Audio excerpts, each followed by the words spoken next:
The cashier's voice cut through the freezing store like a knife. "Lady, you're $50 short.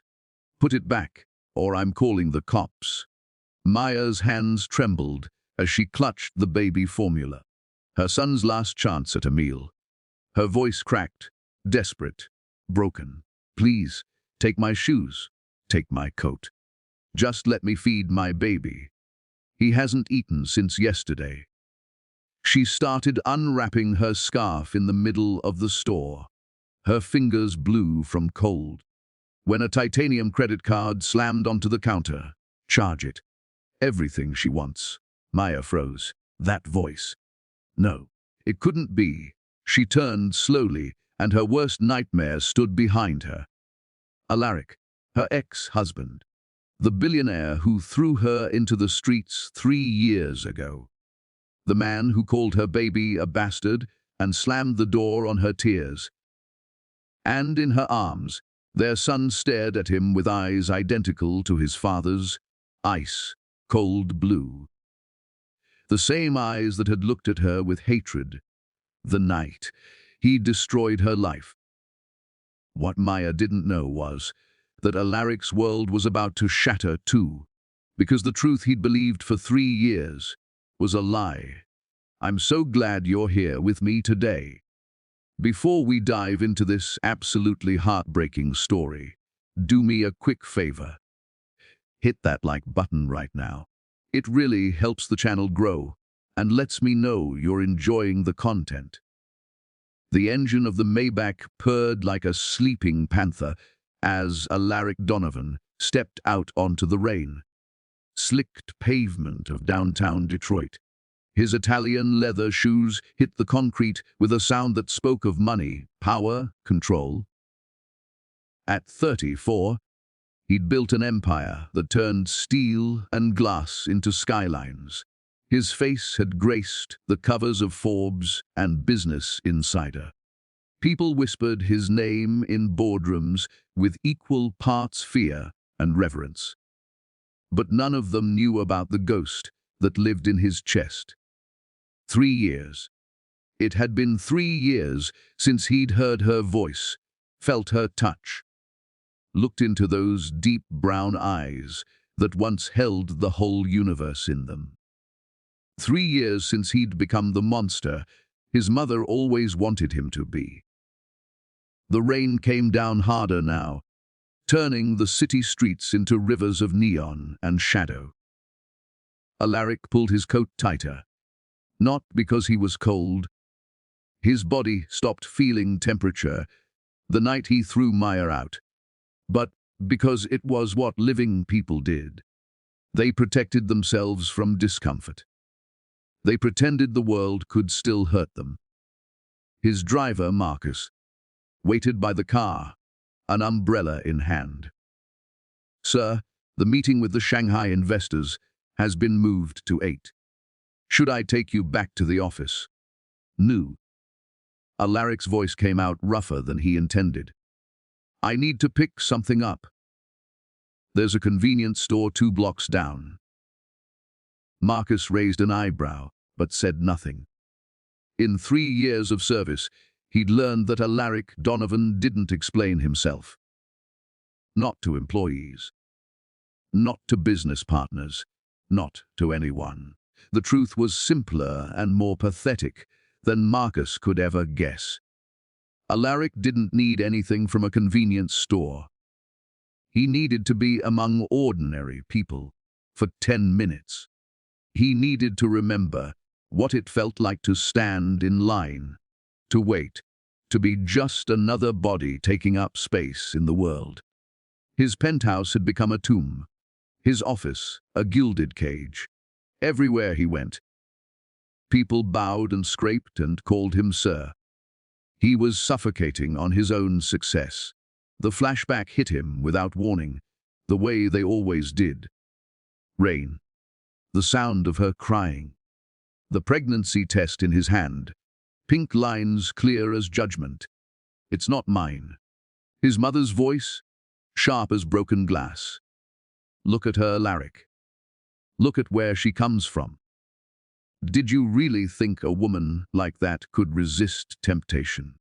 She saw your bank account and spread her legs for anyone who could give her more. He'd believed her. God help him. He'd believed every poisoned word. Naya had stood there in their bedroom. No, his bedroom. It had always been his. She'd just been a temporary guest, with her hand on her still, flat stomach. Her voice had been so small, so broken. Alaric, please. I never touched another man. I swear on my mother's grave. This baby is yours. It's ours! Don't you dare lie to me. He'd grabbed the test from the bathroom counter and thrown it at her feet. The rain outside had matched the storm in his chest. Take your lies and your bastard child and get out of my sight.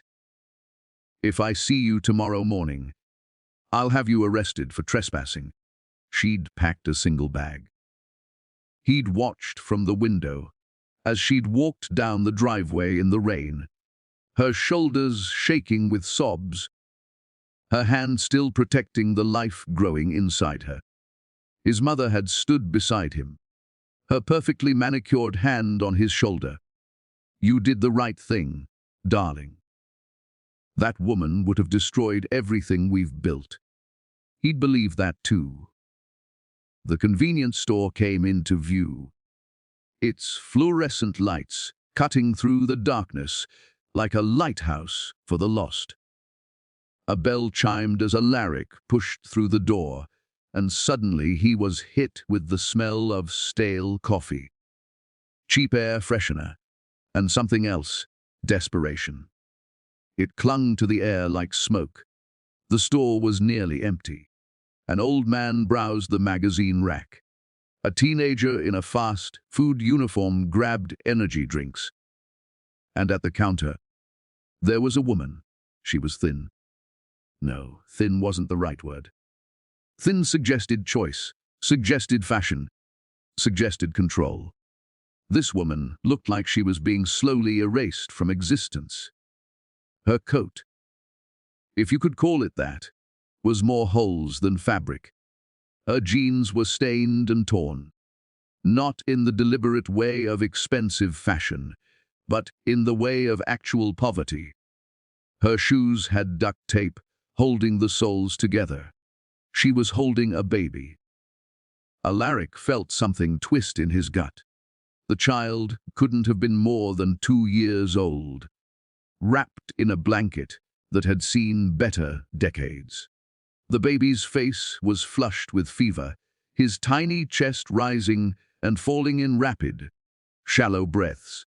And in the woman's other hand, she clutched a can of baby formula like it was the last canteen of water in a desert. Cards declined, the cashier said, his voice flat with the kind of indifference that comes from seeing too much human suffering. Again. Please. The woman's voice cracked on the word. Please try it one more time. Maybe the system is wrong. Maybe. Lady, I've tried it 3 times. You're short $50. Either put it back or I'm calling the cops. You're holding up the line. There was no line. It was just Alaric behind her, close enough now to smell the desperation rolling off her in waves. Close enough to see her hands shaking. Close enough to see the way the baby in her arms had stopped crying. Too weak even for that. I can pay you back, the woman said, and there was something in her voice that made Alaric's blood run cold. It was the sound of someone who'd already died inside and was just waiting for her body to catch up. I get paid next Friday. I can bring you $60 extra for your trouble. I just need to feed my son. He hasn't eaten since yesterday morning, please. Please. The cashier picked up the phone. I'm calling the cops. Wait. The woman's voice rose, panic sharpening it into something that cut through the stale air. Wait. I can give you something. Take my shoes. She started to slip off one of her duct-taped sneakers, hopping on one foot while clutching the baby. "Take my coat. Take my—" her voice broke.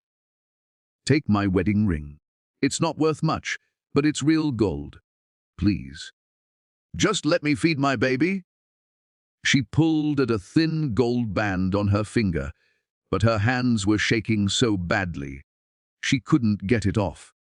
The baby whimpered, a sound so weak it barely qualified as human. Alaric's hand moved before his brain caught up. He pulled out his titanium American Express card, the one with no limit, the one that could buy small countries, and dropped it on the counter with a sharp click that sounded like a gunshot in the quiet store. "Charge it," he said, his voice come from somewhere far away. "Everything she wants. Everything in this store if she needs it."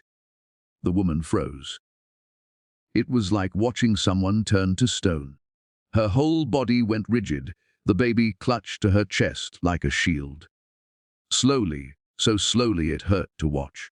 She turned around, and Alaric Donovan's world ended for the second time in 3 years.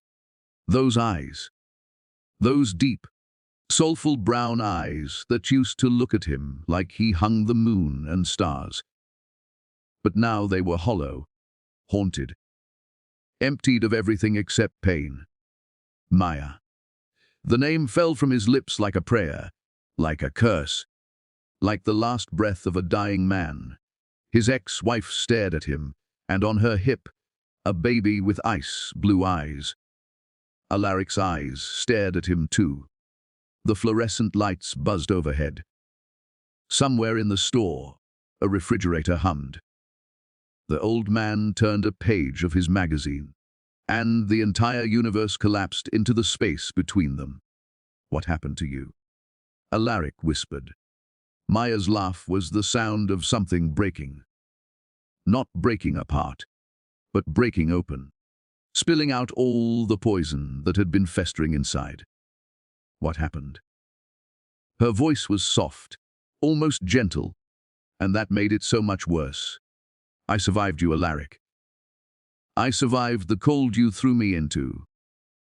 She grabbed the can of formula from the counter, her movements sharp and mechanical.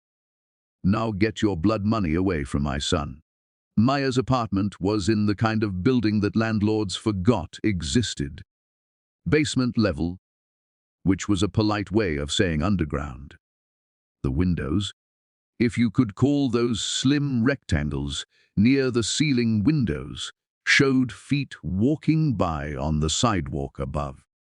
Sometimes rats, often garbage. The heater hadn't worked since November.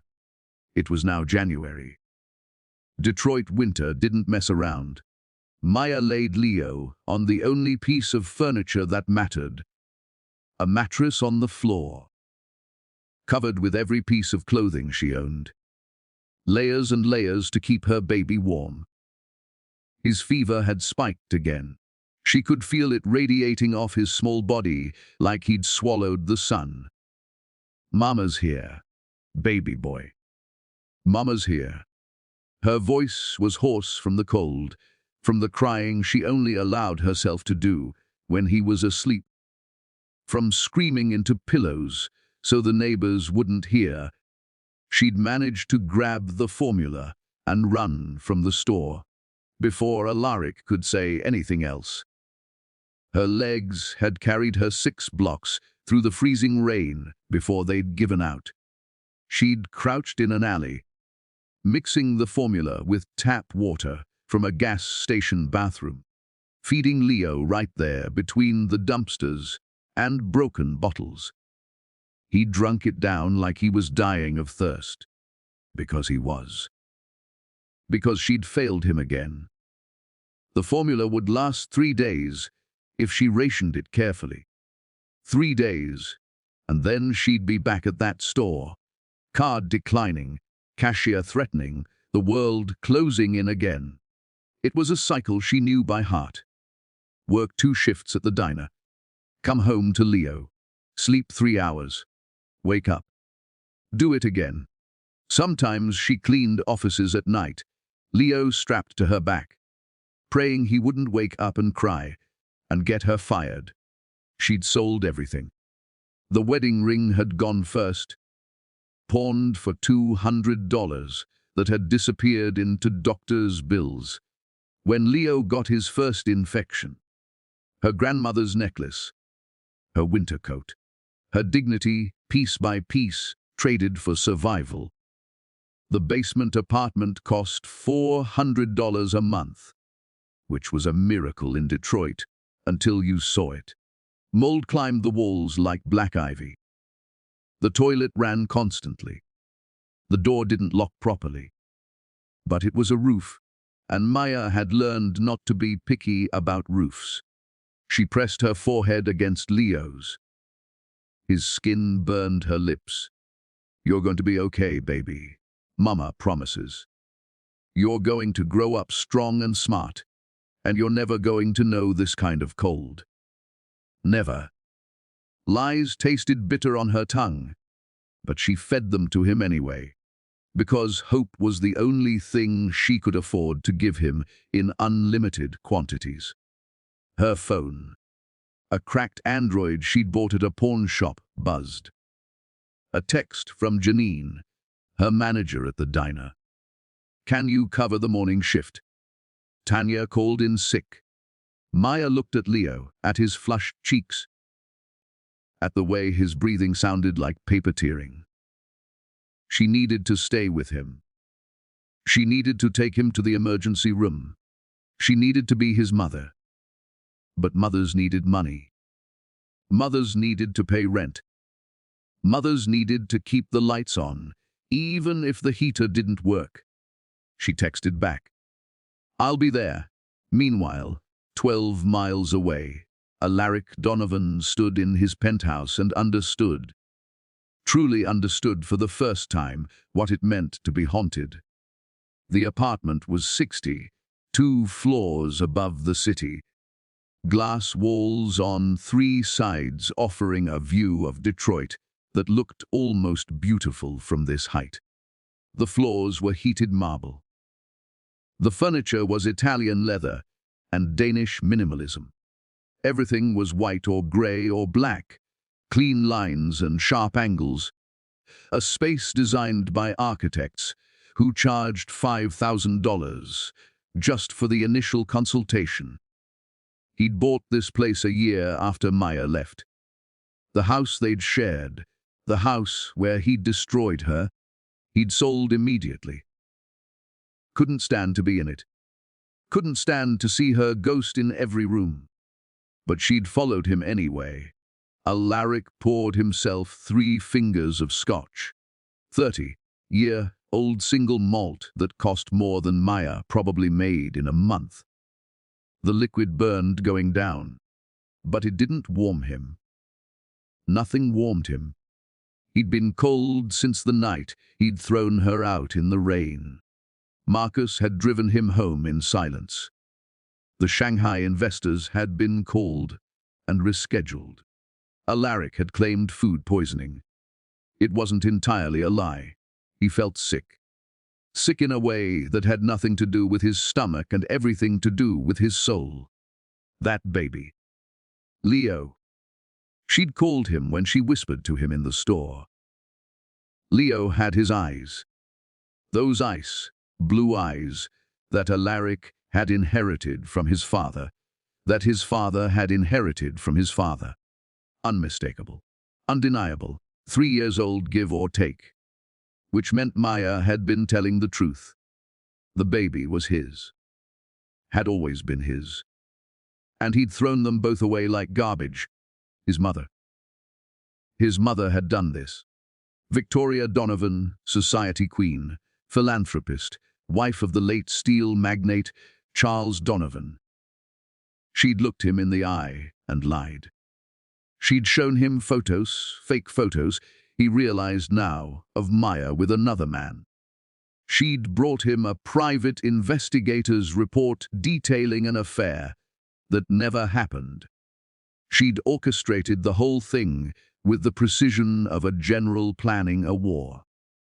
And Alaric had been her weapon. He pulled out his phone, scrolled through his contacts until he found her number.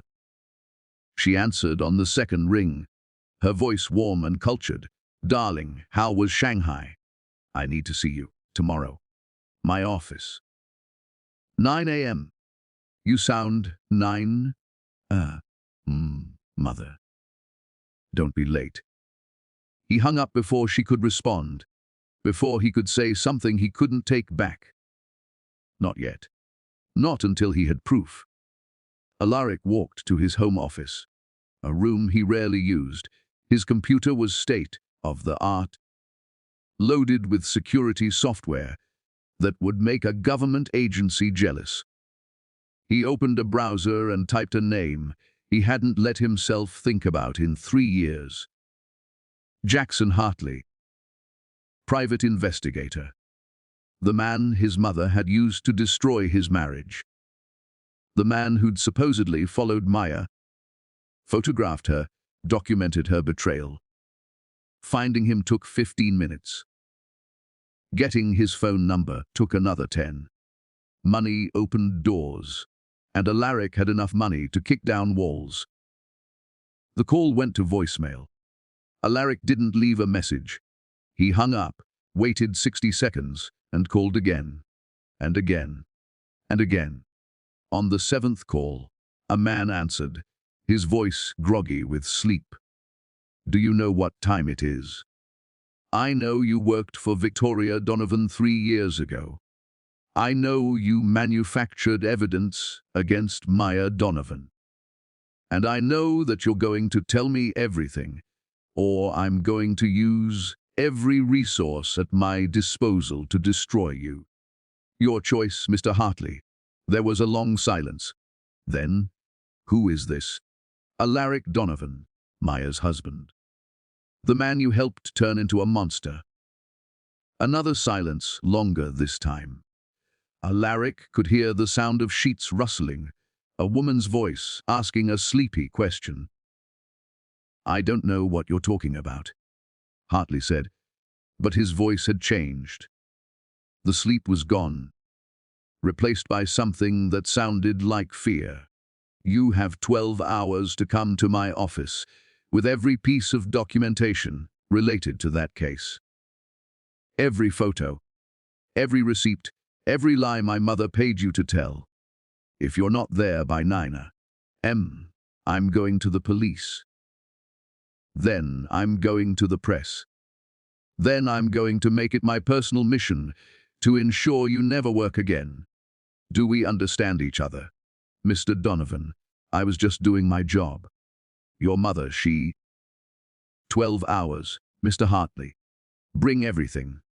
Alaric hung up. His hands were shaking. He poured another scotch, drank it in one swallow, and poured another.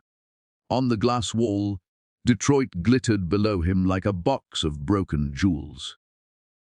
Somewhere down there, in the cold and the dark, Maya was trying to keep their son alive with nothing but willpower and determination. While he stood in his heated penthouse, drinking scotch that cost more than her monthly rent. The ghost in his chest twisted, and for the first time in 3 years, Alaric Donovan let himself feel the full weight of what he'd done. He'd taken the woman he loved and thrown her into hell. And he'd done it with a clear conscience, believing every lie his mother fed him. Because it was easier than admitting that maybe, just maybe, his family wasn't as perfect as they pretended to be. Alaric looked at his reflection in the glass, at the man in the $1,500 suit, and didn't recognize himself. When had he become this? When had he turned into his mother's puppet, dancing on strings made of money and prejudice and fear? The answer was simple and terrible. He'd always been this. Maya had just been the mirror that showed him the truth, and he'd smashed that mirror rather than face what it reflected. But mirrors didn't really break. They just became 1,000 smaller reflections, each one showing a fragment of the truth. And tonight, in a convenience store that smelled of desperation, Alaric had seen all those fragments come together. He'd seen what his choices had created. He'd seen his son, hungry and sick, wrapped in a blanket that had more holes than fabric. He'd seen his wife, his ex-wife, so thin she looked like a ghost, begging a cashier to take her shoes so she could feed their baby. And he'd seen the truth, that monsters weren't born. They were made. One lie, one choice, one moment of weakness at a time. Alaric pulled out his phone again and made another call, this one to his head of security. "I need you to find someone. Maya Donovan. I need her address, her place of work, everything. And I need it by morning?" "Yes, sir." "Anything else?" "Yes. Find out everything about her life for the past 3 years. Where she's been, how she's been surviving. All of it. And do it quietly. If she finds out I'm looking for her, the deal's off." He hung up and stood there in his penthouse, surrounded by wealth that suddenly felt like a prison. Because he'd learned something tonight, something his millions couldn't change. You could build empires. You could buy companies. You could have your name on buildings that touched the sky. But you couldn't buy back time. You couldn't purchase forgiveness with a credit card. And you couldn't undo the kind of damage he'd done to Maya with anything except the truth. And even then, the truth might not be enough. Outside, the city slept, and inside, Alaric Donovan stayed awake, staring at his reflection, trying to find the man he used to be before his mother's poison turned him into something unrecognizable, trying to find the man Maya had loved before he'd killed him with his own hands. Victoria Donovan arrived at Alaric's office at exactly 8:55 a.m. Punctuality was one of her many weapons, a way of demonstrating control. She swept through the lobby of Donovan Enterprises like a queen touring her kingdom, her Chanel suit immaculate, her silver hair styled in a way that had probably required 2 hours and $500. People scrambled out of her way, nodding respectfully, murmuring greetings she didn't acknowledge. She'd built this, in a way. After Charles died, she'd been the one to push Alaric, to mold him, to turn him from a lovesick boy into a man worthy of the Donovan name. She'd saved him from that girl, that Maya with her brown skin and her poverty and her grasping ambitions. Victoria didn't hate Maya for being black. She was far too sophisticated for something as crude as racism. No, her objection was more nuanced. Maya came from nothing, understood nothing about their world, would have been a constant embarrassment at charity galas and board meetings. The Donovans didn't marry for love. They married for power, for connections, for the strengthening of empires. Alaric had forgotten that. Maya had made him forget. But Victoria had reminded him. His assistant, a nervous young woman named Claire, practically fell over herself opening the door to his office. "Mrs. Donovan, please go right in. Mr. Donovan is expecting you."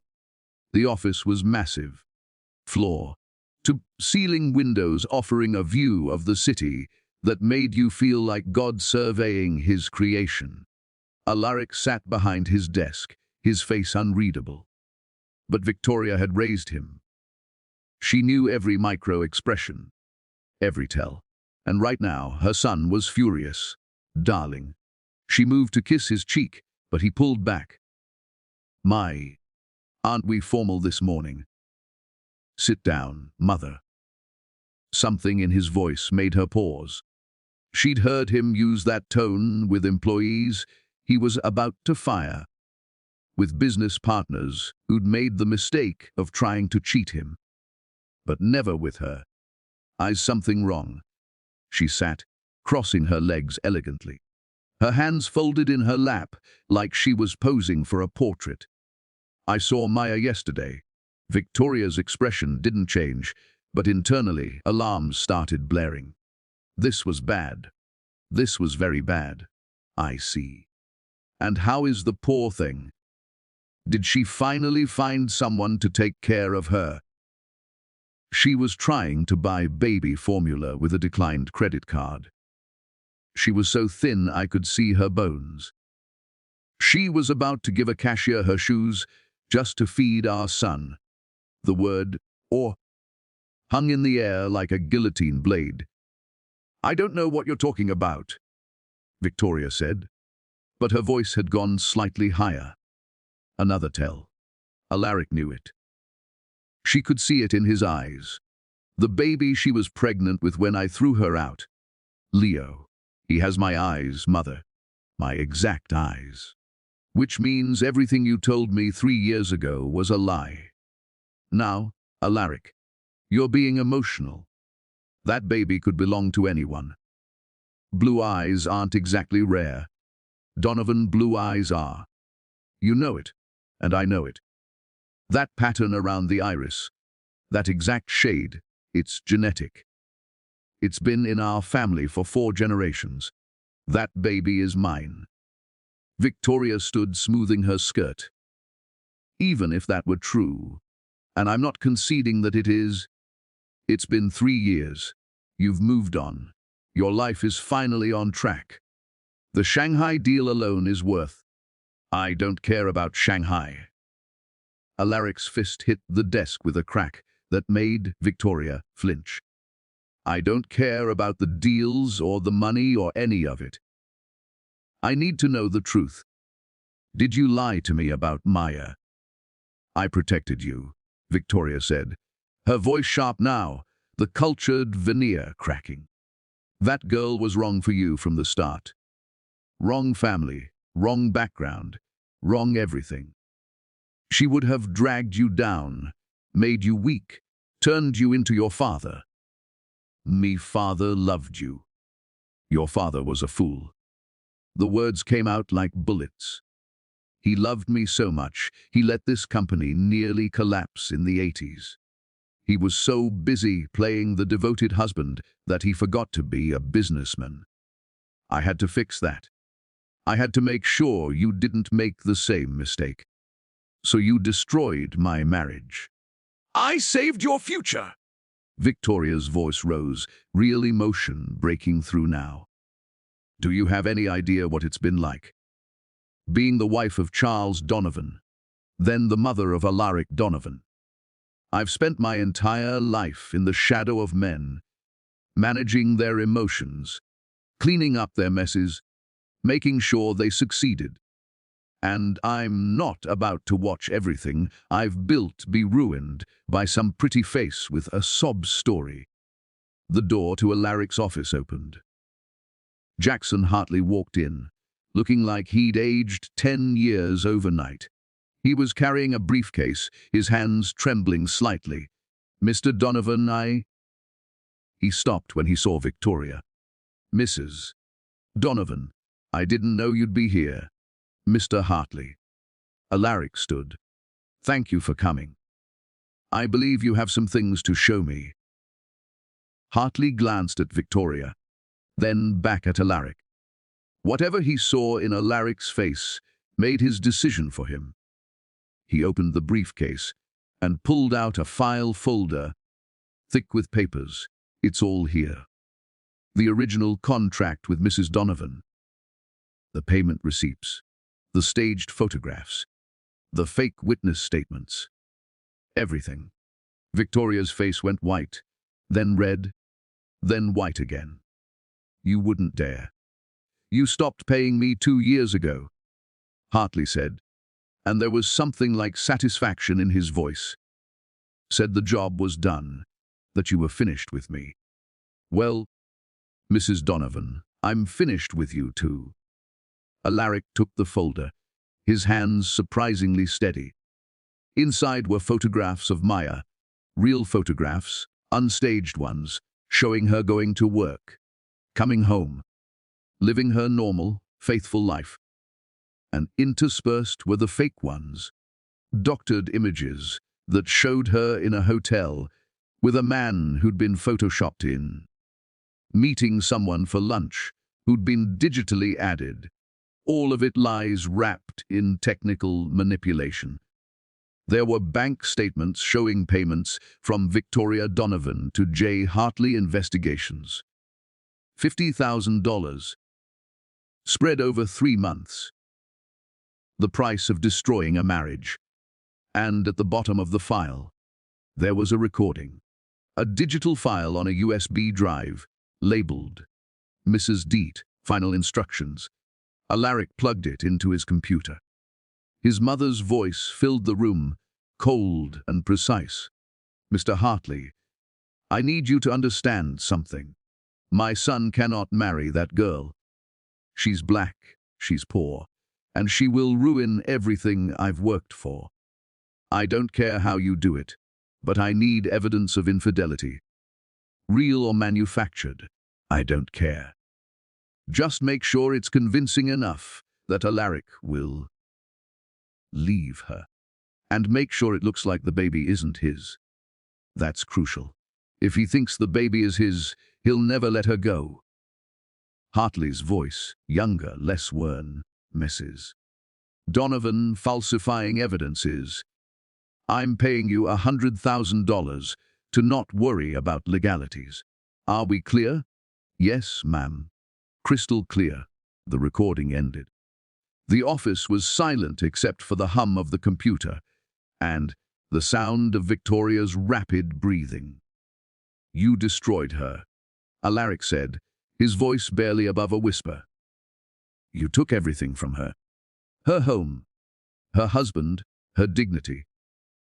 You threw her out onto the street while she was pregnant with my child, and you made me do it.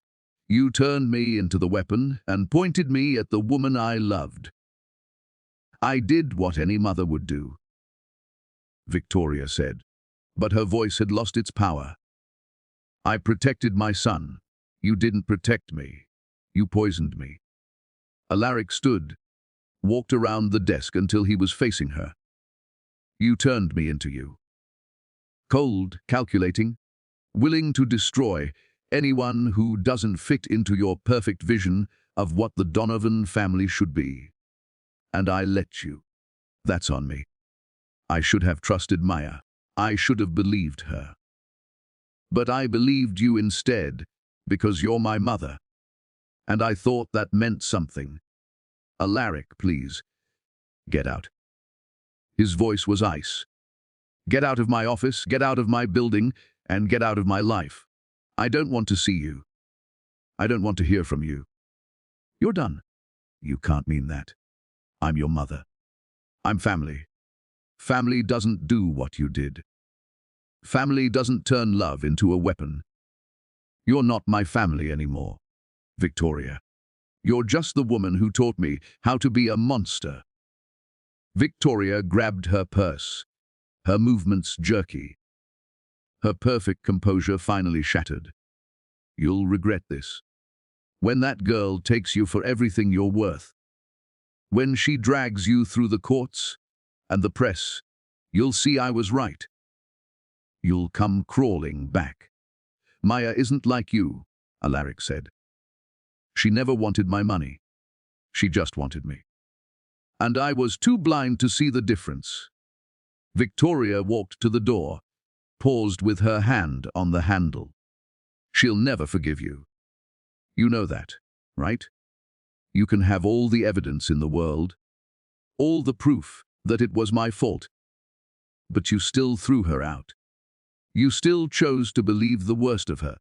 That's on you, Alaric, not me. You. The door closed behind her with a soft click. Hartley cleared his throat, mixed it. Donovan, is there anything else you need? Yes. I need you to tell Maya everything. I need you to explain what you did, what my mother paid you to do. Will you do that? I will. I'll do whatever I can to make this right. After Hartley left, Alaric sat alone in his office. The file folder spread across his desk like evidence at a crime scene. Because that's what it was. Evidence of a crime against Maya, against their marriage, against their child. His phone buzzed. A text from his head of security. Found her. Address attached.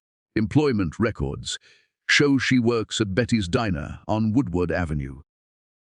Morning and afternoon shifts. 6 days a week. Alaric looked at the address. The basement apartment. He pulled up the building on Google Earth. Saw the kind of neighborhood where hope went to die. That's where Maya had been living while he slept in his penthouse. That's where his son had been growing up, cold and hungry, while Alaric closed billion-dollar deals. He opened his desk drawer, pulled out a small box he'd been carrying for 3 years. Inside was Maya's wedding ring. He'd kept it, unable to throw it away, unable to move on. A reminder of what he'd lost, what he'd destroyed. The gold was tarnished now, dull and lifeless. Just like everything else he touched. Alaric closed the box, slipped it into his pocket, and made a decision that terrified him more than any business deal ever had. He was going to find Maya. He was going to tell her the truth. And he was going to spend the rest of his life trying to earn back something he knew, deep in his soul, he'd already lost forever. Her forgiveness. Betty's Diner smelled like coffee and bacon grease and broken dreams. It was the kind of place where the vinyl on the booths was cracked and patched with duct tape, where the coffee was strong enough to wake the dead, and where people came to nurse their sorrows in bottomless cups and cheap eggs. Maya had been working there for 2.5 years. She knew every regular by name, knew their orders before they sat down, knew which ones tipped well and which ones pocketed the sugar packets. She'd learned to smile when her feet screamed, to be cheerful when the world was crushing her, to pretend that everything was okay even when it very much wasn't. It was Tuesday morning, the breakfast rush just ending. Maya wiped down tables with mechanical efficiency, her body moving on autopilot while her mind wandered to Leo. He was with Mrs. Chen, their neighbor, a kind elderly woman who watched him when Maya worked. Mrs. Chen didn't charge much, just $20 a day, which was a miracle, but it still meant Maya was broke by the time rent came due. The bell above the door chimed. Maya glanced up automatically, ready to greet the next customer with her practiced smile. The smile died on her lips. Alaric Donovan stood in the doorway of Betty's Diner, looking as out of place as a diamond in a coal mine. His suit probably cost more than all the cars in the parking lot combined. His shoes were so shiny, she could see her reflection in them from across the room. And his eyes, those ice blue eyes that Leo had inherited, were locked on her like laser sights. Maya. Her name came out rough, like he'd been practicing it all morning and still couldn't get it right. Every head in the diner turned. The cook, a massive man named Duke, leaned out of the kitchen window. Her manager, Janine, froze with a coffee pot in her hand.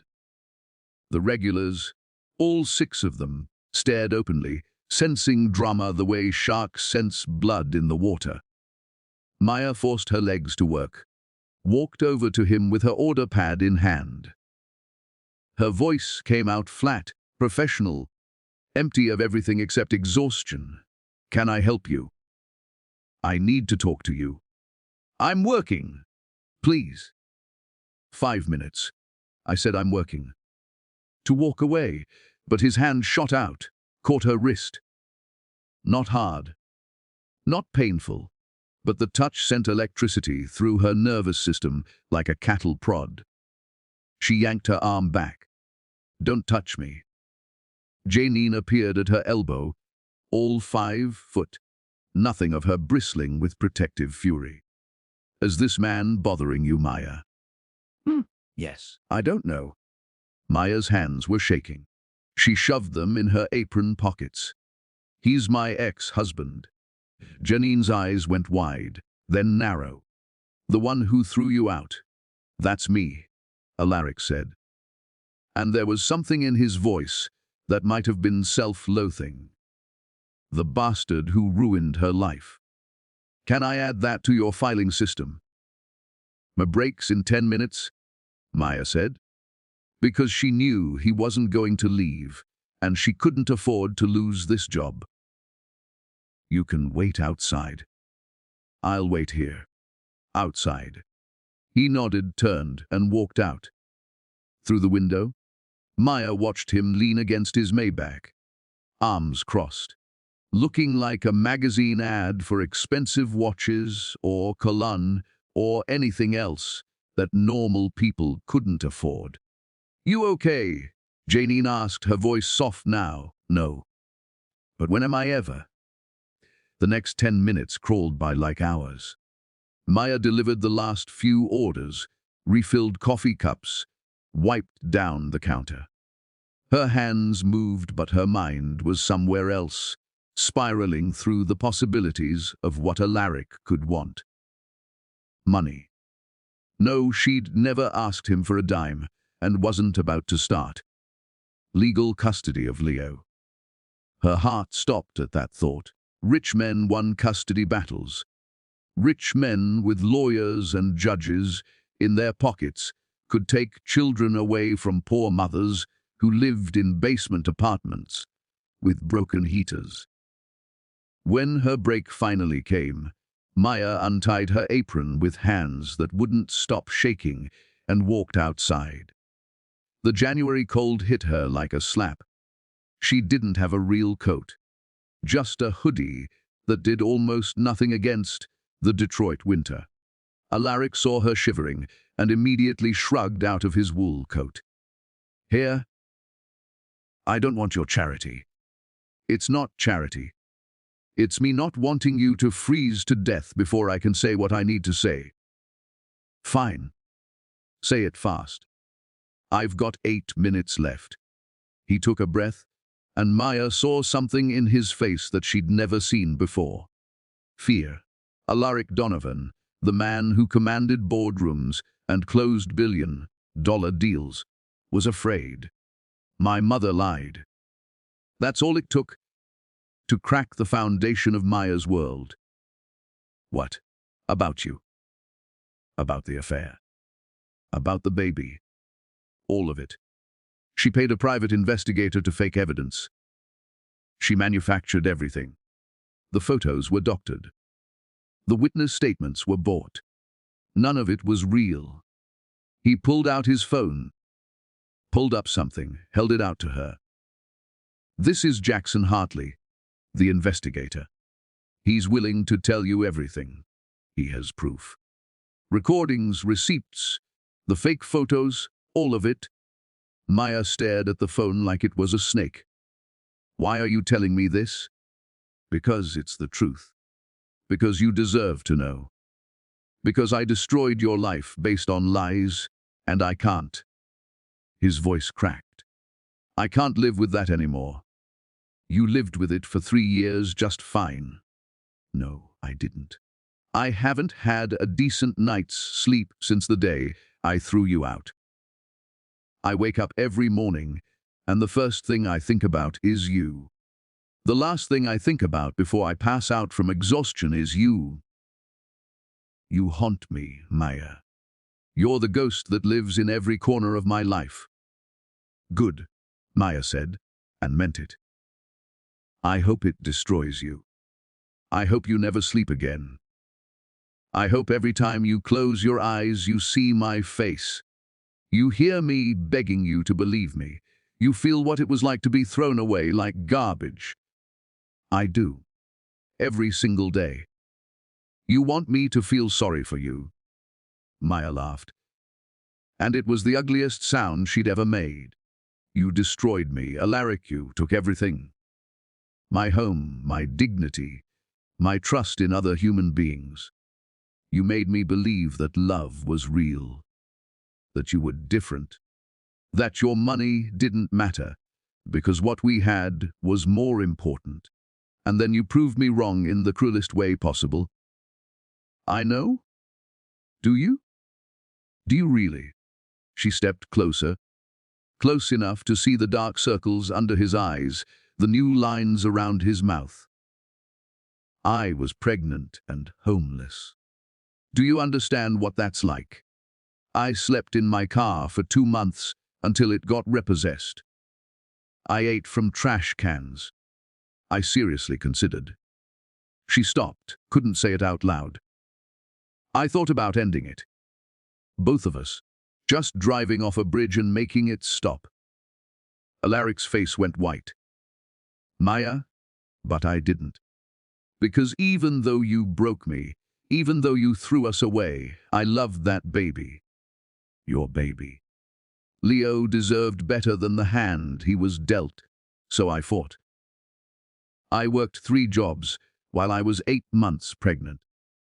I gave birth in a county hospital where they treated me like dirt because I didn't have insurance.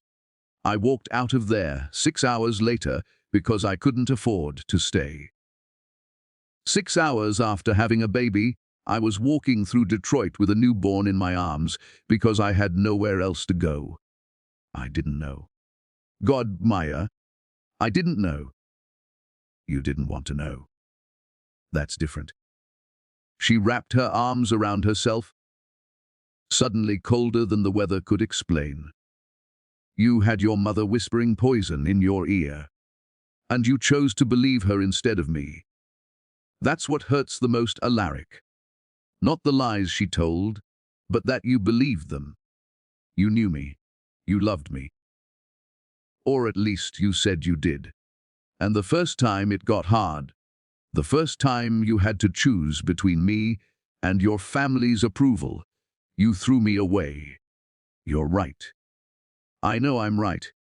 I've had 3 years to think about it. Alaric reached into his pocket, pulled out a small box. Maya's heart stuttered. She recognized that box. Her wedding ring. I kept it, he said. I couldn't throw it away. Couldn't sell it. Couldn't do anything except carry it around, like some kind of sick reminder of what I'd lost. What you'd thrown away, Maya corrected. You didn't lose me. You destroyed me on purpose. I know. And I know that nothing I do now can fix that. Nothing I say can make it right. But I need you to know that I'm sorry. I'm so unbelievably sorry. And if you'll let me, I want to fix this. I want to give you and Leo everything you need. A house, medical care, money for school, whatever you... Stop. Maya held up her hand. Just stop. You think you can throw money at this and make it better? You think a house and some cash will erase 3 years of hell? No. But it's a start. It's not enough. Then tell me what is. Tell me what I can do to make this right. Maya looked at him, really looked at him, and saw something she hadn't expected to see: remorse. Real, genuine remorse. It didn't change anything. Didn't erase the nights she'd cried until she vomited. Didn't bring back the dignity she'd lost. Didn't give her back the 3 years she'd spent in survival mode. But it was something. There's nothing you can do, she said finally. You can't undo the past. You can't give me back what you took. The best thing you can do is stay away from us. Let us heal without you poisoning the wound. What about Leo? He deserves to know his father. He deserves a father who would have believed in him from the start. You're not that man. I could be. Could be isn't good enough. Maya glanced at her watch. My break's over. I need to get back to work. Maya, please. Don't follow me. Don't come back here. If you really want to help, transfer some money into an account and walk away. Let us live our lives without the shadow of you hanging over everything. She turned to walk back into the diner, but something made her stop. She looked back at him. This man who'd been her whole world once, who'd promised her forever and delivered hell instead. You know what the worst part is? She said. I still love you. After everything, after all the pain, some stupid part of me still loves you. And I hate myself for it. I hate that you still have that power over me. So if you care about me at all, if you ever cared, you'll let me go. You'll give me the one thing I need most, the chance to move on without you. She walked into the diner, leaving Alaric standing in the cold, holding a wedding ring that represented everything he'd lost and could never get back. Inside, Duke was at the window, his massive arms crossed. That man give you trouble, you let me know. Thanks, Duke. I mean it. I don't care how much money he's got. Nobody messes with my girls. Maya smiled, and it almost felt real. I know. The rest of her shift passed in a blur. She served food, poured coffee, smiled at customers, and ignored the way her hands shook every time. She thought about Alaric standing outside, broken and begging. When she finally clocked out and went to pick up Leo from Mrs. Chen, her son's face lit up like the sun. Mama! He ran to her on unsteady toddler legs, and Maya caught him up in a hug that squeezed him, maybe a little too tight. This was why she survived. This perfect, beautiful boy who looked at her like she hung the moon. How was your day, baby? We drawed pictures, and I had nanas. Bananas, that's good. She kissed his forehead, checking automatically for fever. His skin was warm but not hot. Good. The formula from the other night had helped. He was getting stronger. Mrs. Chen appeared in the doorway, her wrinkled face creased with concern. A man came by today, well-dressed, expensive car. He asked about you and Leo. Maya's blood ran cold. What did you tell him? Nothing. I don't trust men like that. Too much money, too little heart. I told him to go away or I'd call the police. Thank you, Mrs. Chen. He left this. She held out an envelope, thick and heavy. I didn't open it. Figured it was yours to decide. Back in their basement apartment, Leo played with his few toys. A stuffed rabbit missing an ear. Some blocks Mrs. Chen had donated. A small race car he'd found at a thrift store. Maya sat on the mattress and opened the envelope with trembling fingers. Inside was a cashier's check for $50,000. $50,000. More money than she'd seen in her entire life. Clipped to it was a note in Alaric's handwriting. This is not to make things right. Nothing can do that. This is to keep you and Leo safe while you decide what you want. No strings, no conditions. Just help. I'm staying at the Grand Hotel downtown, room 1205 if you need anything. If you want to talk. If you want to scream at me. Whatever you need, I'm here. Maya stared at the check until the numbers blurred.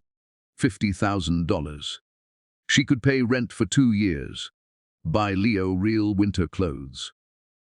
Take him to an actual doctor instead of waiting in the ER for hours. Get a car. Save some for emergencies. It was everything she needed. And it changed nothing, because money couldn't erase the past. Money couldn't make Alaric into the man she'd thought he was. Money couldn't give her back herself, respect, or her faith in love, or the 3 years she'd lost to poverty and desperation. But it could give Leo a future. And wasn't that what mothers did? Swallowed their pride, accepted help from the people who'd hurt them, did whatever it took to give their children a better life. Maya looked at her son, at his bright blue eyes, Alaric's eyes, and made a decision that felt like swallowing glass. She would cash the check. She would use the money. And she would find a way to survive this, just like she'd survived everything else Alaric Donovan had thrown at her. But forgiveness, that was a different currency altogether. And that one, Alaric would have to earn. If he even could. 3 weeks passed. Maya cashed the check at a currency exchange that took 15%, but didn't ask questions. With the money, she did things that felt like miracles. She paid rent 6 months in advance. She took Leo to a real pediatrician who diagnosed his recurring infections as untreated asthma and prescribed an inhaler that cost $200, but made him breathe like a normal child. She bought him winter clothes from an actual store instead of Goodwill. She bought herself a winter coat. Not fancy, just functional, and cried in the dressing room when she put it on. She didn't see Alaric, though she felt him watching sometimes. A shadow at the edge of her life. Duke mentioned seeing that rich guy sitting in his Maybach outside the diner. Mrs. Chen said he came by every few days, always asking if Maya needed anything, always being turned away. Maya told herself she didn't care. She told herself he was just easing his conscience, that his attention would fade once he got bored or some new business deal captured his focus. Rich men didn't stay interested in their mistakes for long. But then things started happening. Small things at first. Leo's daycare, the cheap, questionable one Maya had been using, suddenly called to say their fees had been paid for the year. Maya hadn't paid them. When she demanded to know who had, they got vague and nervous. The heater in her basement apartment got fixed. The landlord, a slumlord named Bernie who usually ignored all repair requests, suddenly showed up with a contractor who installed a brand new heating system. When Maya asked why, Bernie shrugged and said, "Someone paid me to do it." Didn't ask for details. Her car, the one that had been repossessed 2 years ago, reappeared in Mrs. Chen's driveway with a note on the windshield. "Titles in your name. Keys inside. No obligation." Every time, Maya felt something twist in her chest. Anger, gratitude, confusion, all tangled together until she couldn't tell which emotion was which. Then the DNA test arrived. It came by courier, a thick envelope with official letterhead from Hartley Investigations. Inside was everything. The original fake evidence, the receipts showing Victoria Donovan's payments, copies of the doctored photographs alongside the real, unaltered images. And stapled to it all, a letter from Jackson Hartley himself. "Ms. Donovan, I don't expect you to forgive me. What I did was unforgivable. But I want you to know the truth. Your husband loved you. He believed you'd betrayed him because I manufactured evidence that would convince anyone. The photos I showed him were professional, grade forgeries. The witnesses I provided were actors I hired. Even the DNA test was faked. I swap out the samples before they reached the lab. I did this because Victoria Donovan paid me to destroy your marriage. She believed you were beneath her son, that you would ruin the family's reputation and business. She was wrong. You never wanted his money. You never asked for anything except his love and trust. And I helped take that away from you. I'm including my full testimony, signed and notarized. If you want to pursue legal action against me or Mrs. Donovan, I'll cooperate fully. It's the least I can do. I'm sorry. Those words are inadequate, but they're all I have. Jackson Hartley. Maya read the letter 3 times, then sat on her mattress and stared at the wall until her eyes hurt. The evidence was overwhelming, undeniable. Alaric had been telling the truth. His mother had orchestrated everything. It didn't make what he'd done okay. He'd still chosen to believe the lies instead of trusting her. He'd still thrown her out. He'd still made her suffer for 3 years. But now she understood why. She understood the scope of the manipulation, the precision of Victoria's cruelty. She understood, and it changed nothing. And it changed everything. That night, after Leo was asleep, Maya pulled out the burner phone she'd bought with some of the check money. She'd memorized the number from Alaric's note, though she'd told herself she'd never use it. Her fingers hovered over the screen. One text. That's all it would take. One text, and he'd come running. She knew he would. He'd been waiting for 3 weeks, patient as a spider in a web, hoping she'd reach out. She typed, Betty's. Tomorrow, 8 p.m., come alone. The response came 30 seconds later. I'll be there. The next evening, Maya showed up at the diner wearing her new coat and the cheapest pair of jeans she'd bought, which were still nicer than anything she'd owned in years. Janine had let her use the diner after hours, asking no questions, just squeezing Maya's shoulder and saying, "You sure about this?" Maya wasn't sure about anything, but she needed answers. She needed to look Alaric in the eye and ask him the questions that had been eating her alive for 3 weeks. He arrived at exactly 8 o'clock, because of course he did. Punctual and precise, the way he'd always been. He looked different, though. Older. There were shadows under his eyes that makeup couldn't hide. His suit was still expensive, his shoes still polished, but something essential had been drained from him. Mia. He stood in the doorway like he was afraid to come in, afraid she'd change her mind. Sit down. He sat across from her in a booth with cracked vinyl and faded laminate. The fluorescent lights hummed overhead. Outside, Detroit nightlife buzzed, cars passing, people shouting sirens in the distance. The soundtrack of survival. I got the evidence, Maya said. No preamble, no small talk, just straight to the wound. Hartley sent everything. Good. I wanted you to see it. I wanted you to know I was telling the truth. About that, yes, but not about everything. Alaric leaned back, and Maya saw him brace himself like he was expecting a blow. What do you want to know? Everything. I want to know why you believed her so easily. I want to know why 3 years of marriage meant less to you than a folder of fake evidence. I want to know why you threw me out instead of investigating, instead of trusting me, instead of doing literally anything except what you did.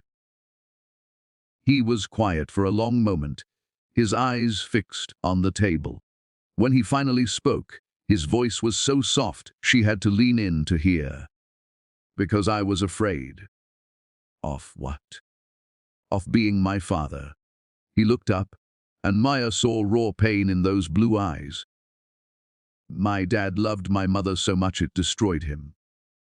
He'd do anything for her, believe anything she said, sacrifice anything to keep her happy, and she used that. She manipulated him, controlled him, made him into a puppet.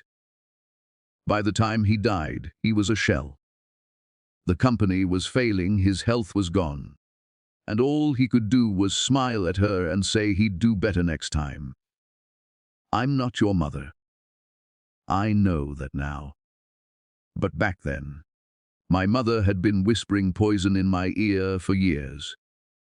Don't trust her too much. Don't let her get too close.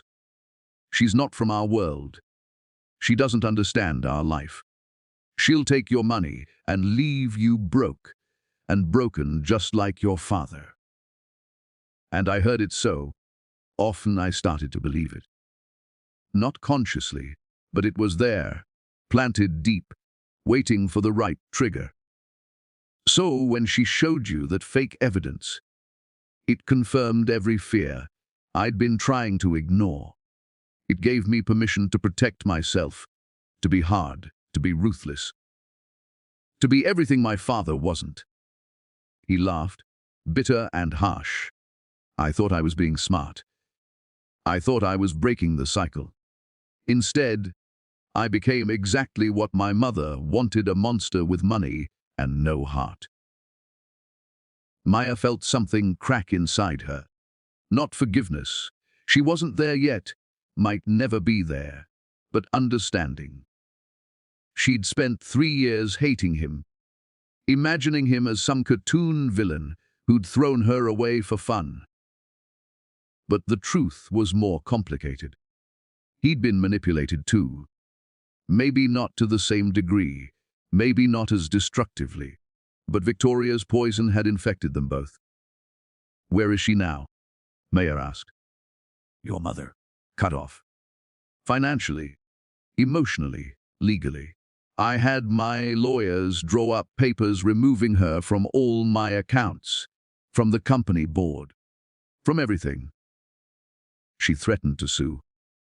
I told her to go ahead, that I'd release all of Hartley's evidence to the press. She backed down. Good. Eyes it. She's my mother, Maya. For all her faults, for all the damage she did, she's still my mother. Cutting her out felt like cutting off a limb. Then you know a fraction of what it felt like when you cut me out. The words came out sharper than Maya intended, but she didn't take them back. Alaric nodded slowly.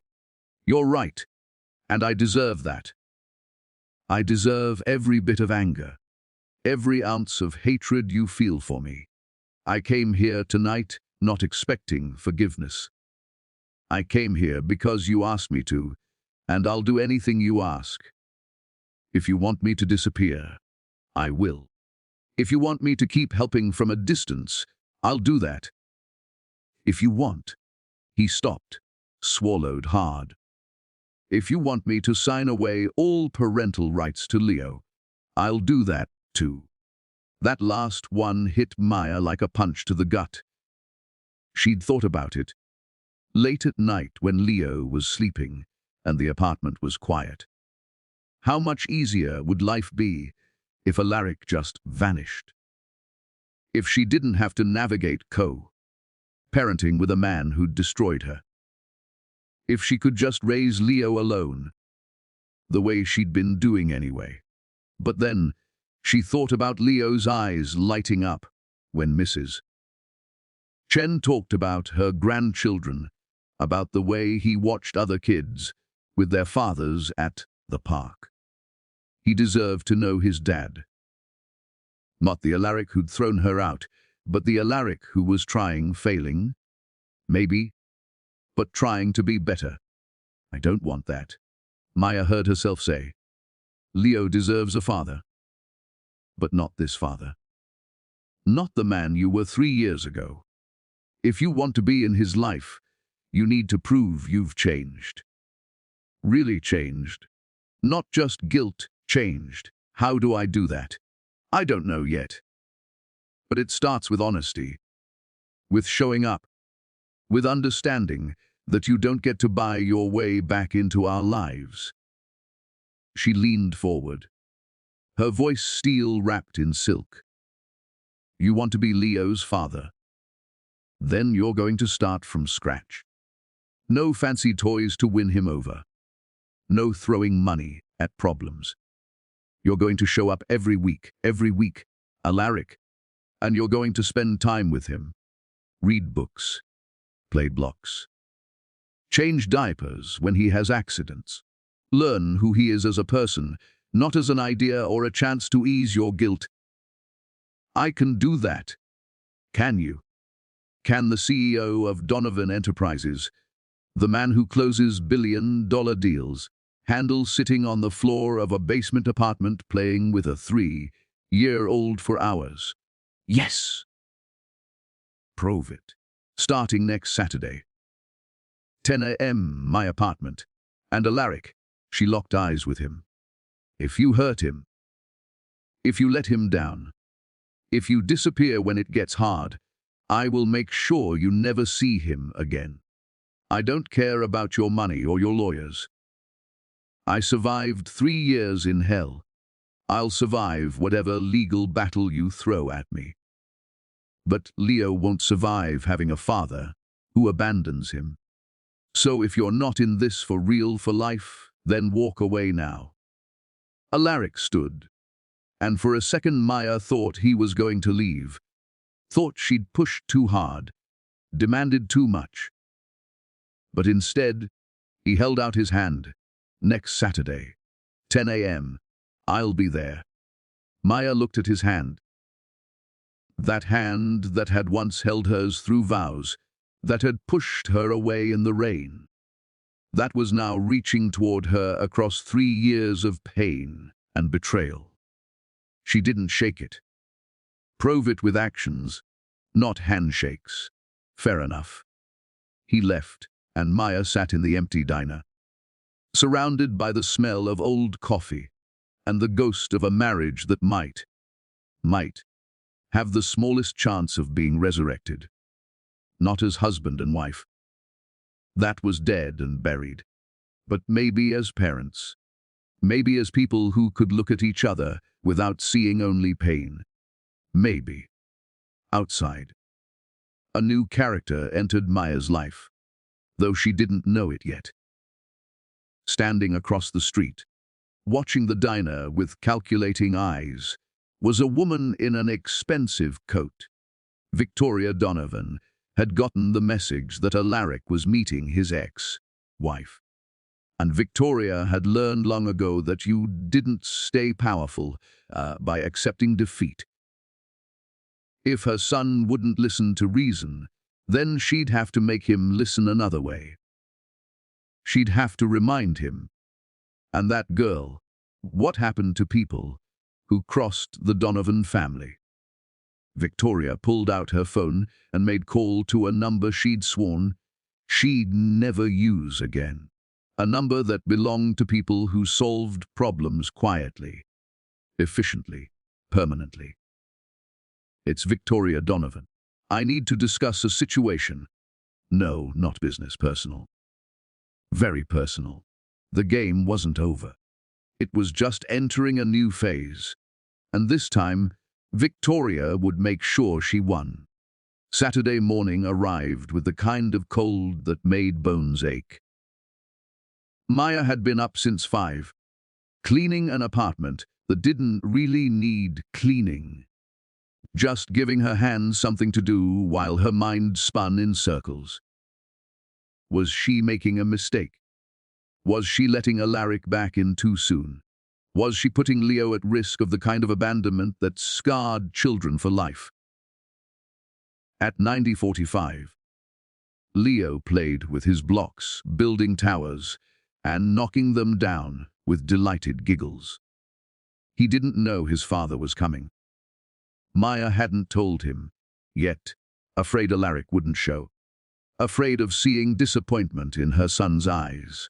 At 9:58, there was a knock on the door. Maya opened it to find Alaric standing there, and for a second she almost didn't recognize him. No suit. He wore jeans, actual jeans, faded and soft-looking, and a sweater that looked comfortable instead of expensive. His hair was slightly messy. He looked human, normal. Nothing like the polished CEO who'd walked into Betty's diner. He said, and his voice was nervous. Alaric Donovan, nervous. I brought these. He held up a paper bag. Bagels. I didn't know what kind Leo likes, so I got one of everything. Maya stepped aside to let him in. He likes plain. With butter. Plain with butter. Got it. He stepped into the basement apartment, and Maya watched his face carefully, waiting for judgment, for disgust, for the subtle recoil of someone used to penthouses, seeing how the other half lived. But all she saw was pain.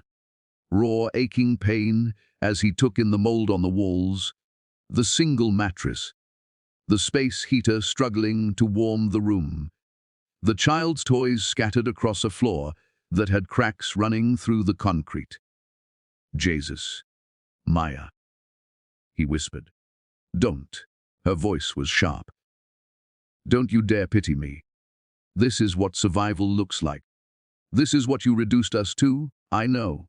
I know, and I. He stopped himself, took a breath. Can I meet him? Leo had stopped playing and was staring at this stranger in their home with wide, curious eyes. Those bright blue eyes that matched Alaric's exactly. Maya knelt down beside her son. Baby, this is your daddy. He wanted to come visit and play with you. Is that okay? Leo looked at Alaric, then at Maya, processing. Daddy. Yes, baby. Like Sarah's daddy at daycare. Just like that. Leo considered this, his little face serious. Then he picked up one of his blocks and held it out to Alaric. You play. Alaric's face crumpled for just a second, a flash of emotion so intense. Maya had to look away. Then he got down on his knees, on that cracked concrete floor, his expensive jeans probably ruined instantly, and took the block. I'd love to play. They built towers together. Alaric followed Leo's lead, letting the toddler dictate the rules, the structures, the games. He asked questions. What's this one for? Where does this go? Can we make it taller? And listened to Leo's answers, like they were the most important things he'd ever heard. Maya watched from the mattress, her coffee cold in her hands, not trusting this yet, but unable to look away. Alaric was trying, really trying, not performing for her benefit, but genuinely engaging with his son, learning his quirks, his preferences, his personality. After an hour, Leo climbed into Alaric's lap like it was the most natural thing in the world, tired from playing, and said, Daddy read, I'd love to. What book? Leo brought over his favorite, a battered copy of Where the Wild Things Are, that Maya had found at a library sale for 50 cents. Alaric read it with different voices for each character, and Leo giggled and pointed at the pictures, completely absorbed, and Maya felt something she hadn't felt in 3 years: hope. The knock on the door shattered the moment. Maya wasn't expecting anyone. Mrs. Chen always called first. Janine knew she had today off. She looked through the peephole and saw 2 men in suits. Not cheap suits like door-to-door salesmen wore. Expensive suits, corporate suits. Can I help you? She called through the door, not opening it. M's Maya Donovan. We're from Child Protective Services. We received a report of child endangerment At this address. We need to inspect the premises and speak with the minor child. Maya's blood turned to ice. What? There's no endangerment. My son is fine. Mom, we still need to verify that. If you don't open the door, we'll be forced to call the police and obtain an emergency removal order. Alaric was on his feet immediately, his face dark with an emotion Maya recognized fury. Don't open it, he said quietly. Something's wrong. If I don't open it, they'll take him anyway. Then let me handle this. He walked to the door, opened it before Maya could stop him. Gentlemen, I'm Alaric Donovan, Leo's father. What's this about? The first man, older with grey hair and a face like weathered stone, pulled out a badge. Mr. Donovan. I'm Agent Mitchell. This is Agent Torres. We have a report that the child is living in substandard conditions, mold, inadequate heating, possible neglect. That's ridiculous. Alaric said, his voice cold enough to freeze fire. I was just here. The apartment is clean, the child is healthy, and Ms. Donovan is an excellent mother. Who filed this report? That's confidential. Confidential. Alaric pulled out his phone. Then you won't mind if I call my attorney. Actually, let me call all 6 of them. And while I'm at it, maybe I'll call the Detroit Free Press. I'm sure they'd love to hear about CPS harassment of a single mother who's done nothing wrong, except be poor. Agent Mitchell's expression didn't change, but something flickered in his eyes. Mr. Donovan, there's no need for that. We're just doing our job. Your job is to protect children in danger. My son is not in danger. He's loved, cared for, and safe. Now, unless you have an actual warrant, I suggest you leave. Because the next call I make is to my head of security. And trust me, you don't want that kind of attention. The 2 men exchanged glances. Then Mitchell handed Alaric a card. If the situation changes, call us. They left. Alaric closed the door and immediately pulled out his phone, dialing rapidly. Marcus, I need you to pull everything on 2 CPS agents, Mitchell and Torres. I want to know who they talked to today, who filed the report, everything. I need it in an hour. He hung up and turned to Maya. She was sitting on the mattress, Leo in her arms, shaking so hard her teeth chattered. They were going to take him, she whispered. They were going to take my baby. No, they weren't. I wouldn't have let them. Alaric sat down beside her, careful not to crowd her. This was my mother. What? It has her fingerprints all over it. The timing, the accusation, all of it. She's trying to force you out, trying to make you so scared you'll disappear again. Why? She won. You threw me out. She got what she wanted. Because I cut her off. Because I chose you and Leo over her. She can't stand that. She can't stand losing control. His hands clenched into fists. I should have seen this coming. I should have protected you better. You can't protect me from everything. Watch me.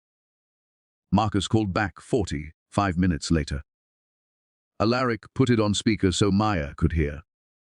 Boss, you were right.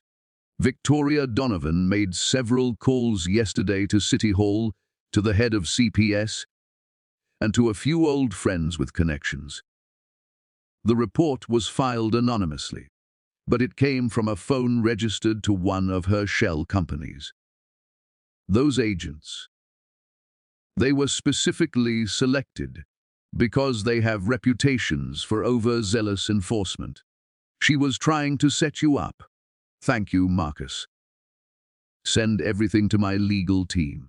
I want charges filed for filing a false report, for harassment, for anything you can think of. Already on it. And boss, there's something else. Victoria's been making other calls too. To people you don't want her talking to. Alaric's face went pale. What kind of people? The kind that handle problems permanently. I've got a security team heading to your location now. They'll be there in 10 minutes. Marcus, if anything happens to Maya or Leo, nothing's going to happen. I promise. The call ended. Alaric looked at Maya, and she saw fear in his eyes, not for himself, but for them. Pack a bag, he said. Both of you? You're coming with me? What? No, I'm not running. This isn't running. This is me keeping you safe until my mother is dealt with. Please, Maya. Please trust me on this. Maya looked at Leo. At his innocent face, at the way he'd fallen asleep against her chest, exhausted from playing with his father. She thought about those men at her door, about Victoria's wealth and connections, about how easily powerful people could crush the powerless. Where would we go? Somewhere safe. Somewhere she can't reach. I have a lake house in northern Michigan, 3 hours from here. It's remote, secure, and it's in a trust she doesn't know about. We can go there until this is settled. Yes. Me too. I'm not leaving you to face this alone. He looked at her, and Maya saw something in his face that she hadn't seen in years, the man she'd married. Not the CEO, not Victoria's puppet, but Alaric. Her Alaric. The one who'd promised to protect her, to stand beside her, to love her through anything. Okay, she whispered. Okay. They packed in minutes. Maya had so little that everything fit in 2 garbage bags. Alaric carried Leo to his Maybach, while Maya locked up the apartment. Taking one last look at the basement that had been her prison and her refuge, the security team arrived just as they were pulling away, 3 black SUVs full of men in tactical gear. Alaric made some calls, gave some orders, and suddenly Maya was in a world where people jumped when he spoke, where problems got solved with phone calls and money and quiet competence. The drive to northern Michigan took 4 hours. Leo woke up halfway through, confused but happy to be on an adventure. They stopped at a McDonald's, Alaric's choice, which surprised Maya until she realized he was trying to be normal, trying to give Leo experiences that felt ordinary instead of wealthy. Leo got a happy meal and played in the playplace, climbing through tunnels while Maya and Alaric sat in a booth and watched. This is surreal, Maya said. What is? Me. Here. 48 hours ago I hated you. Now we're running from your mother with our son and eating French fries. It's like a bad movie. The kind where the hero realizes too late what he had. You're not the hero of this story, Alaric. At best, you're the villain trying to redeem himself. I'll take it. Villains can change, right? In movies. Real life is harder. They got back in the car. Leo fell asleep again, his little head against the window, his hand clutching the Happy Meal toy. A small plastic dinosaur that would probably break by tomorrow, but was currently his most prized possession.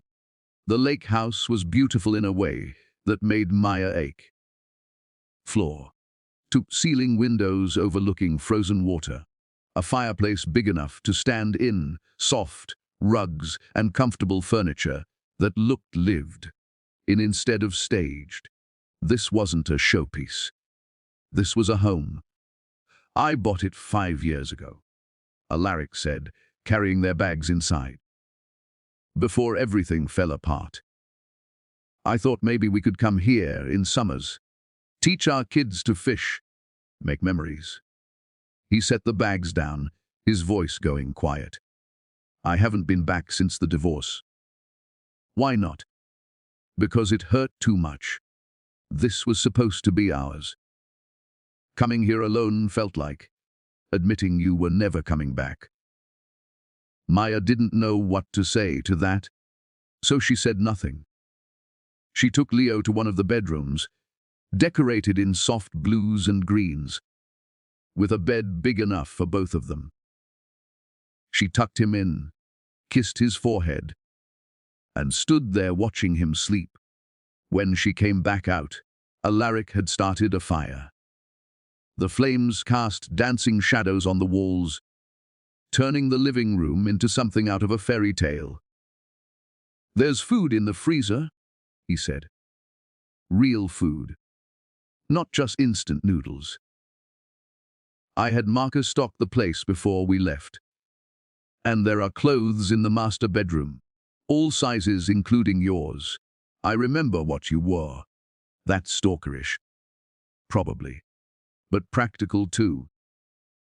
Maya sat on the couch, exhaustion hitting her like a physical force. She'd been running on adrenaline for hours, and now that they were safe, or safer, anyway, her body was demanding rest. "I can't believe this is my life," she said. "Yesterday I was worried about making rent. Today I'm in a lake house, hiding from your psychotic mother, while your security team protects my apartment. It won't be forever. My lawyers are working on a restraining order, and I'm going to make sure she can never touch you or Leo again." How? By using the one thing she understands. I'm cutting her off completely. No trust fund, no allowance, no access to family accounts. She'll have to live on what my father left her in his will, which isn't nothing. But it's not enough to maintain her lifestyle. She'll be forced to sell the estate, downsize, live like a normal person. She'll hate you for that. She already hates me. At least this way. She can't hurt anyone else I love. The word hung in the air like smoke. Love. Present tense. Alaric, I know. I know you don't love me anymore. I know I destroyed that. But I still love you, Maya. I never stopped. And even if you never forgive me, even if we never get back what we had, I'm going to spend the rest of my life making sure you and Leo are safe and happy. That's my job now. Not CEO, not businessman, but father and protector. That's all I want to be." Maya looked at him, at this man who'd broken her, and was now trying desperately to piece her back together.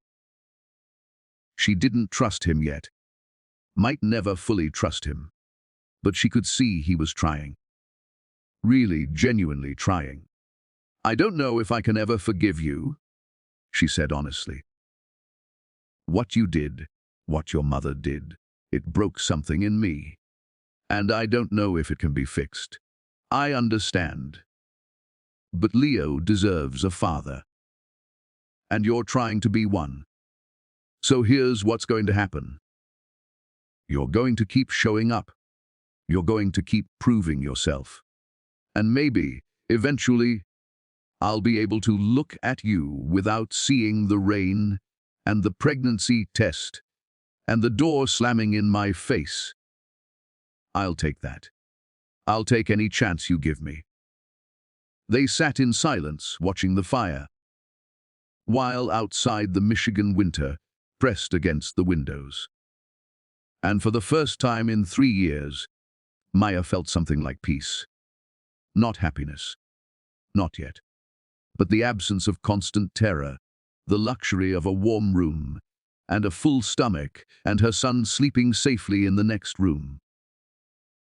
It wasn't everything. It wasn't enough to erase the past, but it was a start. And maybe, just maybe, Starts were all anyone got. The rest, the forgiveness, the healing, the building of something new from the ashes of what was destroyed. That took time. Years, probably, maybe a lifetime. But Maya had survived 3 years of hell. She could survive the work of healing. And beside her, Alaric Donovan, ex-husband, father, reformed monster, sat in the firelight and made himself a silent promise that he would spend however long it took, proving he was worthy of that chance, even if it took forever. Even if Maya never loved him again, he would be there. He would show up. He would be the father Leo deserved, and the man Maya needed. Even if all she needed was someone to keep his distance and pay the bills. Because that's what love was. He'd learned. Not possession, not control, not demands or expectations, just showing up. Day after day, year after year, until maybe, somehow, the woman who used to look at him like he hung the stars would look at him again, without flinching. And if she never did, he'd live with that too, because he'd earned it. Outside, snow began to fall, covering the world in white, making everything look clean and new.